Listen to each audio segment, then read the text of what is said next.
भगवान सिंह एक बच्चा था, अनपढ़ तथा अनाथ बालक था छोटी उम्र का। तभी महाराज जी ने उसे अपनी शरण में ले लिया। कुछ समय बाद उसका उपनयन संस्कार भी कर दिया और उसे वृंदावन के हनुमान मंदिर में पुजारी का काम सौंप दिया। सरल बालक था, बड़ी लगन से हनुमान जी की सेवा करने लगा। कुछ लोग महाराज जी द्वारा उसे इस काम को सौंपे जाने से नाखुश थे, क्योंकि एक तो वह ठाकुर और दूसरा अनपढ़। मंदिर श्री मंगतूराम जयपुरिया का बनाया हुआ था। कुछ दिन बाद महाराज जी जब वृंदावन मंदिर से कहीं और चले गए तो लोगों ने मंगतूराम जयपुरिया के कान भरने शुरू कर दिए। मंगतूराम जयपुरिया ने भगवान सिंह को मंदिर से बाहर निकाल दिया। भगवान सिंह दुआसा हो गया, कहाँ जाए अब, मंदिर ही तो उसका घर था। मंदिर के सिवा और महाराज जी के सिवा उसका दुनिया में कोई नहीं था। अनाथ था वो। लेकिन जिसके बाबा जी हो, फिर इस दुनिया में उसका कोई और हो या ना हो, कोई फर्क नहीं पड़ता। दुखी होकर काफी समय तक भूखा प्यासा महाराज जी को याद करता रहा। तभी महाराज जी वहां आ गए। आर्त पुकार तो कहीं भी सुन लेते थे सरकार।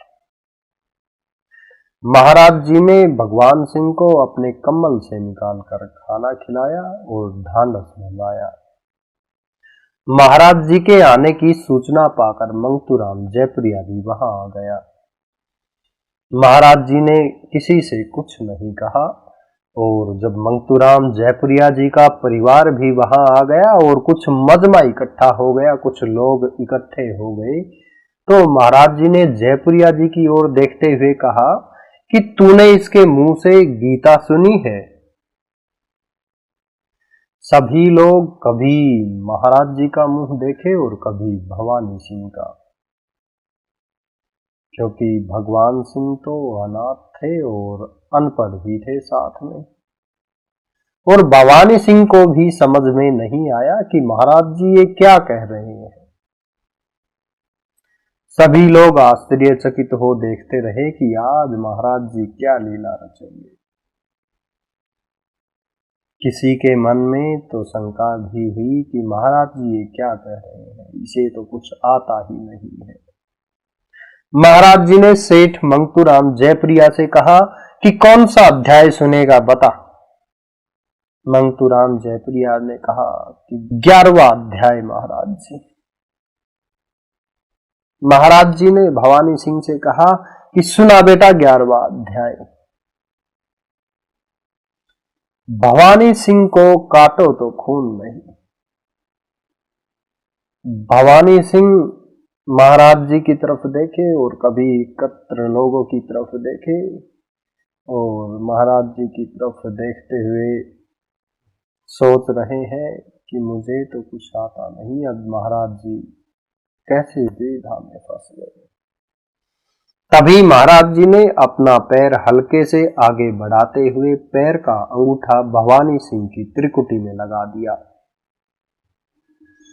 और अपना कम्बल ठीक करने की सी प्रक्रिया में भवानी सिंह का सर आधा कम्बल से ढक दिया और भवानी सिंह शुरू हो गया 11वें अध्याय का पाठ करने।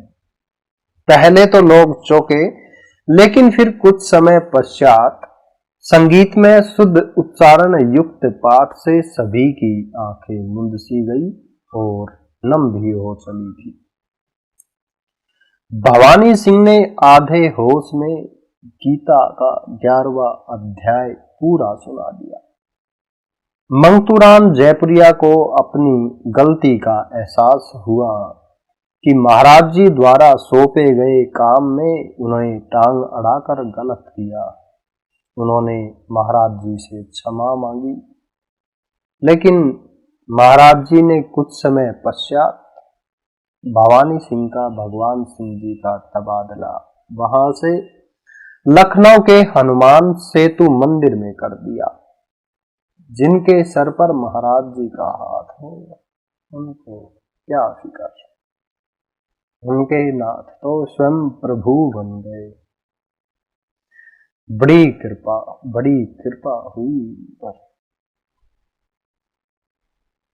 स्वयं भगवान ने अपने पैर का अंगूठा भवानी सिंह की त्रिकुटी पर लगा दिया। जिन चरण रज को हम और आप तरसते हैं वो चरण रज स्वयं भवानी सिंह के माथे पर आकर विराज गई।